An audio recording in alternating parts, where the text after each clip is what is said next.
네, 토마토 모닝쇼의 최종 투자 전략 시간 오늘장 모닝 시작하도록 하겠습니다. 5월의 둘째 주가 이제 본격적으로 접어들게 되는데요. 오늘은 토마토 투자 클럽의 권혁 전문가 만나보겠습니다. 안녕하십니까?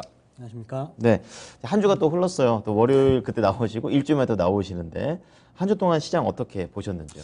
네, 일단은 뭐 금요일 보니까 네, 중형주랑 소형주가 또 역대 신고가를 찍었더라고요. 그쪽이 강하네요. 네, 네. 대형주 쪽에서 상대적으로 좀 약한 흐름 보이고 있고요. 지금 이런 스몰캡 장세가 그래도 지금 3주 정도 이렇게 이어지고 있는데 네네. 사실 이건 외국인 수급에 어느 정도 달려 있다고 봐요. 그렇군요.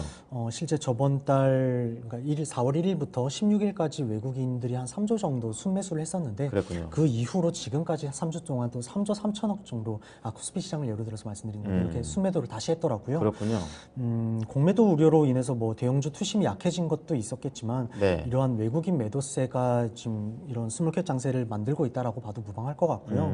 실제 뭐 저번 주 같은 경우만 봐도 대형주가 1.44% 상승을 했고요. 네. 중형주가 2.08%, 소형주가 2.12%대 상승을 굉장히 했더라고요. 강하네. 네. 네, 이러한 장세가 지금 3주째 이어지고 있는데 이번 주는 아무래도 이런 좀 공매도 우려도 적당히 해소가 되었고 그쵸. 뭐 저번 주 금요일에 또 미국 고용지표가 고용지표가 나온 게 단기적으로 또 달러과 약세권으로 좀 변할 가능성도 있다고 생각을 해서 네. 외국인 수급을 좀 동반해서 이번 주는 좀 대형주 쪽에서도 수급을 기대해 볼 수 있지 않을까 이렇게 생각해 볼 수 있을 것 같고요. 네. 또 철광석 가격이 톤당 200달러를 지금 톤당 200달러를 좀 돌파를 하면서 예. 최고가를 또 찍었더라고요. 원자재가 전체적으로 계속 이렇게 오릅니다. 맞습니다. 네. 지금 철광석 같은 경우는 또 연초 대비해서도 22% 상승을 했고 발표 전일 대비해서도 5%가량 또 급등을 했는데 네. 중요한 건 이게 지금 구조적인 변화가 현재는 좀 굉장히 크다 보니까 이러한 원자재 가격 급등이 지금 소비자 가격으로 전가가 되고 있는 게 좀 제한적인 부분이 있어요. 그렇군요. 그래도 뭐 현재 제철이라던가 포스코 같은 경우는 좀 가격 부담을 좀 느낄 거라고 저는 생각을 하거든요. 그래서 뭐 그나마 포스코 같은 경우는 지금 그래도 원료 투자에 좀 적극적이다 보니까 뭐 호주의 로이힐 같은 광산에서부터 뭐 네. 철광석도 공급을 받고 있어요. 그런데 지금 현대제철 같은 경우는 딱히 그런 게 없거든요. 어찌됐든 뭐 철광석 가격이 지금 사상 최고치를 찍고 있는 이런 상황에서 가격 인상은 분명히 하게 될 텐데 네. 안 하면 마진이 안 나오니까요. 그러니까 거래처가 다변화돼 있다는 게 포스코고 그렇지 않은 거는 현대제철이다 이런 말씀하신 건가요? 그러니까 원자재를 실질적으로 공급을 받고 있다 보니까 네, 그래도 스프레드 쪽으로 조금 더 유리한 쪽은 포스코라는 말씀인 거죠. 그렇군요. 네, 근데 예, 어찌됐든 둘 다 지금 가격 인상은 분명히 해야 되는 시점이라고 공통인 저는 건한 봐요. 거고, 예. 예. 이 얼마나 가격을 얼마나 가격을 인상시킬 것인가 이게 핵심인 건데 그렇죠. 결국에 원재료값과 이 판매가의 이 스프레드가 벌어져야 이 기업들의 매력도도 상승할 거라고 보고요. 네. 사실 이거는 뭐 이런 철강 쪽 투자를 하신다면 뭐 지속 업데이트를 하면서 모니터링을 해봐야 되는 측면인데 뭐 이건 뭐 화학이라던가 이런 원자재 측면에서 사실 다 동일합니다. 그렇군요. 뭐 요즘은 뭐 지속적으로 이런 쪽은 업데이트를 해봐야 되고요. 언제 이 스프레드가 꺾이는지 추적을 해봐야 되는 쪽이다 이렇게 좀 설명을 드릴 수 있을 것 같아요. 그래서 원자재가 올라가고 있다는 쪽으로 우리는 들으면 되는 거죠. 네, 맞습니다. 예, 예. 그리고 금요일에 또 시장은 또 많이 그동안 빠졌었던 제약 바이오라던가 의약품 맞아요. 쪽에서도 좀 강한 흐름 나왔었는데 삼성제약이 췌장암 치료제 3상 임상 결과 나오면서 상한가를 갔고요. 셀트리온이라 대운제약 이제 이쪽이 5.5%대, 네. 진원생명과학이 8.7%, 삼성바이오로직스가 2.6%대 마감을 했는데 네. 미국에서 이제 글로벌 백신 공급량을 늘리기 위해서 특허를 좀 유예한다고 해요. 근데 이것을 또 무역 대표도 뭐 지적재산권 포기를 좀 지지한다라는 쪽으로 언급을 했는데 주말에 또 보니까 EU에서는 또 반대를 하는 것 같더라고요. 그거보다는 오히려 미국이 갖고 있는 그거나 좀 풀어라 뭐 이런 또 얘기를 하더라고요. 네, 어찌됐든 이게 합의가 된다면 네. 이 공개된 특허를 활용해서 이제 그쵸, 좀 그쵸. 백신을 카피할 수 있게 되는 거겠죠. 근데 그럼 어떤 방식의 백신을 좀 공유할 거냐 이거를 추정해 본다면은 좀 mRNA 방식의 가능성이 높을 것 같고요. 네, 네. 중요한 건 그 공유의 범위일 것 같아요. 왜냐하면 mRNA라고 하면 화이자랑 모더나이지 않습니까? 그렇습니다. 미국이 특허를 유예하더라도 이 모더나랑 화이자가 세부 공정까지 공개할 것 같진 않고요. 네. 녹십자가 허가 대행 맡아서 예전에 이제 진행했을 때도 세부 공정 자료는 이제 모더나가 직접 이거는 제출할 정도로 민감하게 보안 사항으로 다뤘기 때문에 그렇군요. 예. 세부 공정 자료까지는 좀 기대하는 건 무리가 있다고 보고요. 뭐 이것뿐만 아니라 또 일단 우리나라에서 일단 mRNA를 이제 원액부터 완제까지 생산할 수 있는 기업이 능력이 사실 됩니까? 아직 없습니다. 아직 없어요? 네, 뭐 중간 단계 원료까지 생산할 수 있는 게 뭐 에스팜 정도 생각해 볼 수 있을 것 같고 그렇군요. 이걸 가져가서 이제 완제품 생산까지 생각해 볼 수 있는 게 뭐 녹십자라던가 한미약품 정도, 그 정도. 예, 생각해 볼 수 있을 텐데 실제 이걸 또 다 하려면 지금 아직 합의도 아직 안 된 상황이다 보니까 그렇죠. 예. 뭐 올해 안에는 힘들 것 같다라는 생각이 들어서 이런 걸림돌이 분명히 있다라는 것은 분명히 아셔야 될 것 같고요. 네, 네. 또 추가적인 특징주로 대주전자 재료가 장중 10% 가량 상승했다가 또 한 5.5%대로 이제 마감을 했어요. 네. 응급제에 들어가는 실리콘 첨가제를 이제 만드는데 강점이 있는 회사인데 현재 기준으로는 국내에서 좀 유일하게 상용화시켜서 자동차 업체까지 공급을 한 업체예요. 네. 포스코 케미칼이라던가 여러 회사에서도 이 부분에 대해서 좀 시장 참여를 하려고 지금 준비 중인 과정으로 알고 있거든요. 그렇군요. 양극재 같은 경우는 뭐 하이니켈이라던가 뭐 이런 여러 개발 요소들을 통해서 효율을 올릴 수 있겠지만 네. 사실 응급재 쪽에서는 뭐 이런 인조 흑연이나 뭐 천연 흑연 이것만으로는 좀 제한점이 있다 보니까 그렇군요. 이 실리콘 첨가제가 지금 효율을 올릴 수 있는 좀 유일한 방안이라고 봐도 무방할 것 같은데 그렇군요. 그렇다 보니까 이 첨가제가 이제 좀 들어가는 비중이 점점 높아질 거거든요. 아, 근데 지금 한 5% 정도 비중이 들어가는 걸로 알고 있고요. 사실 이런 경쟁력으로 뉴스에는 나왔는지 모르겠지만은 4월 달부터 뭐 지분 투자에 대한 내용이 말이 좀 돌기는 했었어요. 그렇습니까? 예, 그런데 그 주인공이 이제 금요일에 나왔던 거죠. LG 화학의 자회사인 LG 에너지 솔루션이 이제 네, 네. 대규모 지분 투자를 할 거다라는 내용으로 나왔었는데 이건 사실 어느 정도 알려졌던 내용이다 보니까 그런지 몰라도 매수세가 그렇게 막 많이 붙진 않았더라고요. 근데 그렇군요. 매도도 어느 정도 적당히 차익 실현 물량이 나왔던 것 같고요. 네. 그래서 일단은 뭐 대주전자재료 같은 경우는 괜찮은 회사고 모멘텀도 충분히 있는 회사다 보니까 단기적으로는 수급적으로 좀 모니터링을 해볼 필요가 있다 이런 식으로 좀 말씀을 드릴 수 있을 것 같고요. 네. 그리고 요즘 화학업체들 실적도 굉장히 잘 나오고 있더라고요. 그렇더라고요. 네. 네, 금호석유 호실적에 이어서 네. 금요일 장 마지막에 이제 동시효과에도 롯데케미칼이 실적 공시가 나왔는데 일단 뭐 매출액 같은 경우는 컨센 대비해서도 뭐 큰 차이가 없었지만 이제 스프레드가 벌어지다 보니까 네. 뭐 순이익이라든가 영업이익은 좀 큰 폭의 상향 발표가 나왔어요. 네, 그렇군요. 영업이익 같은 경우는 컨센서스가 5천억 정도였는데 6,200억 가량 발표됐었고요. 네. 순이익은 컨센이 3,400억 정도였는데 발표는 5,400억 정도로 굉장히 높게 나왔거든요. 그렇다 보니까 뭐 시장에서 뭐 밸류 측면에서도 굉장히 저평가다 뭐 이런 식으로도 말이 좀 나오는 것 매력적이네요, 같은데 그러면. 네. 예.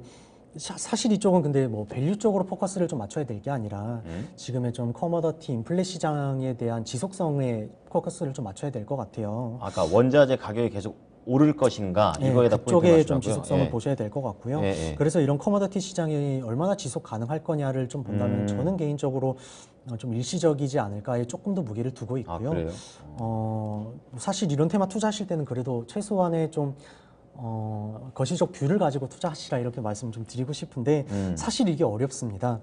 전문가들 사이에서도 의견이 갈리는 부분이라서 그렇군요. 사실 뭐 이번 고용 지표만 하더라도 126만이 아니라 26만이 나올 거라고 누가 생각도 못했죠. 쇼크였죠. 누가 네. 예상을 했겠습니까? 네. 이게, 이것도 어려운 부분이기 때문에 결국은 이 커머더티 시장의 지속성 부분에 있어서 시장의 의심도는 점점 더 높아질 거라고 보고요. 오르는 만큼. 이게 의심도가 점점 높아지면서 어느 임계점에 다다르는 순간 그 심리가 확 꺾일 수 있거든요. 예, 그러다 보니까 뭐 밸류 측면보다는 스프레드 쪽을 좀 꾸준하게 모니터링 하시고 추적하시면서 추세는 좀 끌고 가시되 오른쪽 뭐 어깨 쪽에서는 매도 관점을 가지셔야 되는 부분이다 이렇게 좀 말씀을 드리고 싶고요. 네. 그리고 금요일에 중소형 건설주들 굉장히 강한 흐름 나왔더라고요.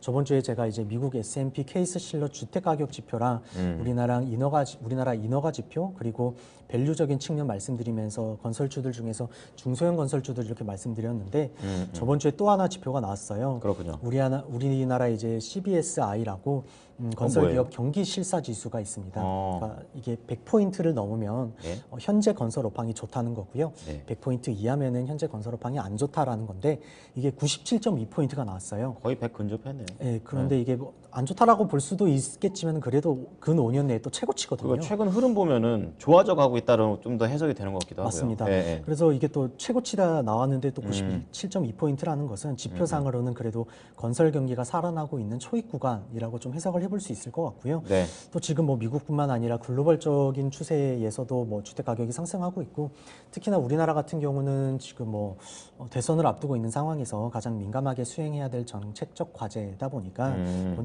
이 시장에서 반응을 보였던 또 여러 이슈들이 있었던 거죠. 예.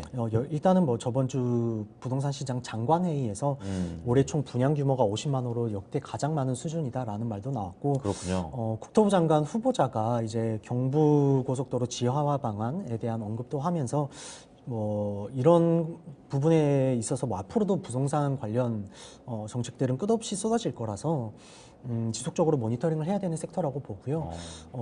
이와 같은 이슈로 뭐 금요일에 특수건설 상한가를 갔었고 남광토건, 사모개발, 이화공영, 일성건설 이런 쪽 전부 다 10%에서 20%대 전부 다 마감을 했더라고요. 네. 이와 같은 부분 일단 특징적인 건 얘네들이 전부 다 시총이 1,000억대입니다. 작네요. 네, 상대적으로 가볍다 보니까 이쪽에서 또 이런 쪽의 테마를 형성하는 것도 그렇게 뭐 이상하진 않을 거라고 생각을 그렇군요. 들고요. 예, 예. 이런 쪽의 가벼운 종목들을 보면 앞서 말씀드린 이미 오른 종목들을 제외하더라도 굉장히 차트적으로 이쁜 종목들이 많이 보여요. 그렇군요. 근데 뭐 방송에서 말씀드리면 아무래도 가벼운 종목들이다 보니까 좀 제한점이 있을 수 있는데 이쪽으로는 개인적으로 직접 한번 관심을 가져보셔도 나쁘지 않을 것 같다. 힌트를 또 주시네요. 이렇게 예. 말씀을 좀 드릴 수 있을 것 같습니다. 네, 알겠습니다. 자, 금요일장 이제 특징 섹터라는 이슈 전반적으로 좀 다뤄봤고요. 앞으로 좀 봐야 될 부분들은 이러이러한 업종들이 있었다고 좀 정리를 좀 해드렸었는데요. 자, 그렇다면 이제 오늘장 투자 전략으로 넘어가 보도록 하겠습니다. 자, 이 5월의 두 번째 주가 될 텐데요. 월요일 어떻게 열어볼까요? 네, 일단 당분간의 이 테이퍼링 이슈는 잠잠해진다라고 봐도 될 것 같습니다. 고용지표가 워낙 안 맞습니다. 나왔고, 예. 금요일에 고용지표가 나왔죠. 근데 이게 올해 1월에 나왔던 고용지표부터 사실 뭐 점진적으로 고용지수가 이게 좋아졌었거든요. 요즘 지표 다 잘 나오잖아요. 네, 정확하게 이게 미국 비농업 고용지수인데 1월에 음. 나온 지표는 이게 좀 마이너스였어요 오히려. 네. 그리고 2월부터 50만 명, 3월에 380만 명, 4월에 900만 명을 넘었었기 때문에 이번 5월에 나오는 4월 고용지표도 이제 뭐 골드만삭스 같은 경우는 130만 명을 예상을 했었고요. 모건 스탠리 같은 경우는 125만 명, 시장에서도 97만 명 정도를 예상을 했었는데, 근데 이게 26만이 나왔길래 제가 다른 지표를 잘못 본 줄 알았어요. 저 잘못 나온 줄 알았어요. 네, 근데 이게 아니더라고요. 그동안 파월이 저는 개인적으로 정말 많이 스트레스 받았을 것 같거든요. 그렇죠. 왜냐면- 일시적이다 계속 얘기하는데 안 믿어지니까요. 그렇죠. 예. 긴축으로 가기에 아직 멀었다면서 뭐 걱정하지 말라고 FOMC 회의 때도 그렇고 계속 매번 말했는데 예. 그거랑 다르게 뭐 경기 뭐 고용 지표도 그렇고 뭐 실업률 지표도 그렇고 경기 지표도 그렇고 최근에는 원자재 가격도 급등하다 보니까 그렇죠. 펄 본인은 괜찮다고 했는데 시장은 아니다, 안 괜찮다라고 했던 거죠. 근데 1994년 그 채권 대학살이 있었지 않습니까? 그때처럼 금리 인상을 미루다가 하이퍼 인플레 오게 하지 말고 뭐 선정적인 좀 대응을 해라라는 쪽으로 이제 압박을 받았던 건데 그렇군요. 이제 그 압박이 저번 주 금요일 이제 이 지표가 나오기 전까지 지속됐던 거거든요. 근데 이게 갑자기 고용 지표가 126만도 아니고 26만이 나온 거죠. 앞자리가 없어졌어요. 네, 긴축으로 가기 위해서 현재 가장 좀 중요한 지표를 말씀드리자면 뭐 당연히 이런 완전 고용 그쵸. 시장이랑 이제 인플레라고 이렇게 두 가지 말씀드릴 수 네. 있을 텐데 인플레는 사실 이 긴축으로 가기 위해서 고용 시장 대비해서 이만큼 앞서 있었던 상황이에요. 근데 이제 고용 지수가 회복이 더뎠기 때문에 이제 연준에서도 좀 지속적으로 눌러줄 수 있었던 건데 네. 이 고용 지표조차도 점진적으로 이렇게 계속 좋아지고 있었다 보니까 이렇게 연준 내에서도 의견이 갈라지고 뭐 앨런도 좀 언급을 할 정도로 그렇죠. 파월이 정말 좀 스트레스를 받았을 거라고 보는데 이제 26만이 나오다 보니까 이제 테이퍼링 이슈는 어느 정도 잠잠해진다라고 봐도 될 것 같고요. 네. 제가 이틀 뒤에 이제 배워야 산다에서 네.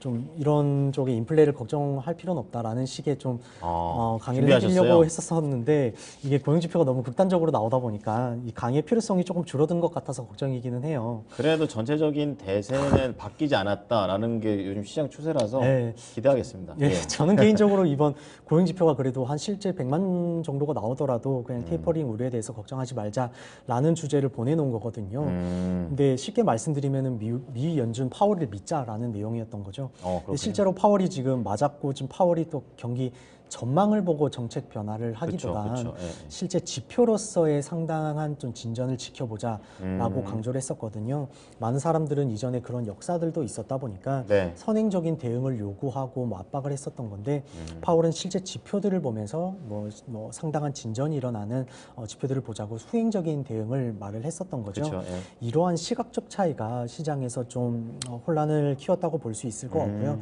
이런 시각적 차이를 좁혀줄 수 있을 만한 지표가 나온 거죠. 그렇군요. 그래서 이런 불확실성은 단기적으로는 해소됐다라고 봐도 될 것 같고요. 네. 물론 시간이 지날수록 또 말은 나올 겁니다. 뭐 지금 고용 지표의 허점을 또 예로 들 수도 있겠죠.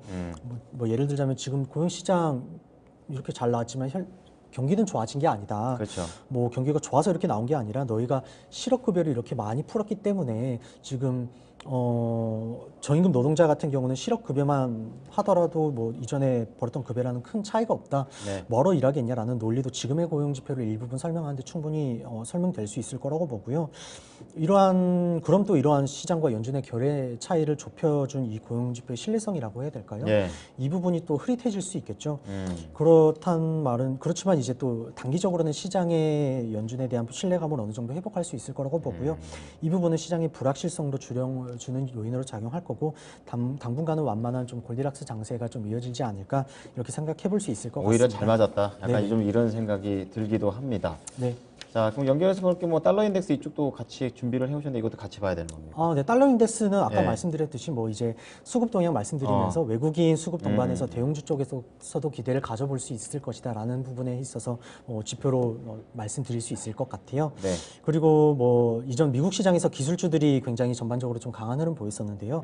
필라델피아 반도체 지수가 1.5% 가량부터 시작해서 뭐 테슬라도 뭐 1.3%대 상승 마감했어요. 네. 기술주가 올랐던 이유를 뭐 단기적인 테이퍼링 해슈 이슈를 해소하는 측면에서 본다면 우리 시장도 오늘은 좀 비슷할 거라고 보고요. 그 중에서도 최근 단기 조정 받고 있는 반도체 장비주라던가 부품주들 아직 포트에 없다면 오늘 좀 좋은 가격대에 진입해 보시라 오히려? 이렇게 좀 말씀드릴 수 있을 것 같아요. 또 이쪽은 저번 주에 또 모멘텀이 하나 추가된 게 있는데 로이터 통신에 따르자면 TSMC에서 미국 애리조나주 피닉스의 5개의 공장을 또 추가적으로 짓는다고 해요. 기존에 나온 계획들이 뭐 TSMC가 120억 달러부터 인텔이 200달러면 삼성은 아직 추정치만 나왔는데 네. 이게 뭐 공식 발표가 나오더라도 TSMC 같은 경우는 뭐 운영 효율성이라든가 수급 환경 등 보면서 하나씩 증설하게 될 가능성이 높거든요. 이 부분이 오히려 저는 반도체 굴기에 있어서 장기적인 부분에 있어서는 좀 더 유리할 거라고 보고요. 이번 21일에 또 한미 정상회담이 열리는데 이 부분의 실질적인 이유는 반도체가 되지 않을까 싶어서 그 전후로 삼성전자의 미국 투자 규모가 또 나올 거라고 생각을 하기 때문에 단기적인 테이퍼링 이슈로 좀 기술주의 모멘텀이 살아난 이 시점에 조정도 잘 받았겠다 들어가기 좋은 시점이라고 말씀드리고 자, 싶습니다. 그럼 그러한 배경에서 우리가 봐야 될 종목이 있다면 어떤 종목일까요? 앞서서 반도체 좀 말씀을 드렸는데요. 그렇죠. 지금 당장 경쟁 구도로 캐파가 커지고 있는 파운드리 업체들보다는 이 캐파를 키울 때 실질적인 수혜를 입을 수 있는 종목으로 접근을 하셔야 되겠고요. 그렇군요. 앞서 말씀드린 이런 파운드리 생산 공장이 지어질 때 그 총 비용의 60% 이상은 반도체 부품과 장비 도입에서 나오게 됩니다. 예. 그렇기 때문에 이 중에서 미국의 파운드리 공장을 짓는 고객사들을 상대로 모두 납품을 하고 있으면서 동시에 미국 내에 이러한 자회사와 생산 공정까지 갖추고 있는 기업이라면 분명히 이 반도체 굴기에 가장 큰 수혜를 입을 거라고 보고요. 그 중에 기업 중에 하나가 오늘 설명해드리는 원익QNC입니다. 드디어 나오네요. 원익QNC가 미국의 WQI랑 MOMQ라는 법인 자회사를 두고 있고요. MOMQ에서 쿼츠 사업 부분이 미국의 모멘티브도 인수를 했었어요. 실제로 원익QNC는 뭐 삼성전자, TSMC, 인텔뿐만 아니라 뭐 MSK 하이닉스, 마이크론, 뭐 램리서치 등의 고객사들을 두고 있고요. 네. 각 공정마다도 뭐 세계적인 선도 그룹들을 고객사로 두고 있다 보니까 앞으로 고객사들의 수요 확대에 따른 가동률 증가와 더불어서 캐파 확대에 따른 동서의 모멘텀은 정말 좋은 상황이라고 보여주고요. 그렇군요. 매출비 중에 80% 이상이 또 쿼츠인데 쿼츠가 뭐냐면 쉽게 이제 바이든이 들고 있었던 게 웨이퍼거든요. 예. 그 웨이퍼를 각 공정별로 보호하고 이제 이송할 때 보호하는 용기로 쓰입니다. 그렇다 보니까 이 쿼츠는 소모성 소재라서 필요하겠네요. 뭐 그냥 일시적으로 그 생산 공정 지어질 때 단기적으로 들어가는 게 아니라 그냥 이 캐파가 확대된 만큼 꾸준하게 이게 물량을 지속적으로 납품을 해야 된다는 거죠. 또 원익 QNC의 쿼츠 소재는 메모리나 비메모리 상관없이 꾸준하게 쓰이는 소재다 보니까 이 반도체 굴기에 어디 하나 빠지지 않고 이렇게 수요를 그러네요. 가져갈 수 있는 종목이라고 보면 될 것 같습니다. 네, 자 그럼 원익 QNC 말씀해 주셨는데 그럼 가격 전략도 좀 전해주세요. 네, 일단은 뭐 단점 하나 간단하게 말씀드리자면 모멘티브가 지금 인수한 지 한 2년 정도 돼가는데 네. 여기가 지금 적자예요. 지금 아. 오피 마진 부분도 있지만은 모멘티브 매출 중에 30% 정도가 항공 부품 세라믹 제품이거든요. 예. 그러다 보니까 코로나 항공 수요가 줄어들면서 매출이 안 나왔던 걸로 지금 확인이 되고요. 이 부분은 코로나 회복 국면에서 해결될 부분이기 때문에 이 부분만 좀 모멘티브 자회사만 좀 모니터링 해보면 좀 좋을 것 같고요. 가격 전략 말씀드리자면은 기술적으로 좀 수세 매매를 해야 된다고 보고요. 예. 현재 가격이 27,000원대 부분인데 28,000원대 이하권이라면 28,000원 이하. 매수 가능하다고 보이고요. 예. 선절가는 26,000원, 1차 목표가는 뭐 31,500원에서 목표가 정해주시고 더 추세적으로 끌고 가보신다고 하시면은 이쪽에서 절반 정도 드러내시고 2, 3%씩 이제 증가할 때마다 비중 조금씩 덜어내시는 방법으로 추세 끌고 가보시라 이렇게 말씀드리겠습니다. 네, 자 오늘 전반적인 설명 잘 듣고 그리고 투자 전략도 잘 참고하겠습니다. 고맙습니다. 감사합니다. 자 지금까지 토마토 투자 클럽 권혁 전문가와 함께한 오늘장 모닝이었습니다.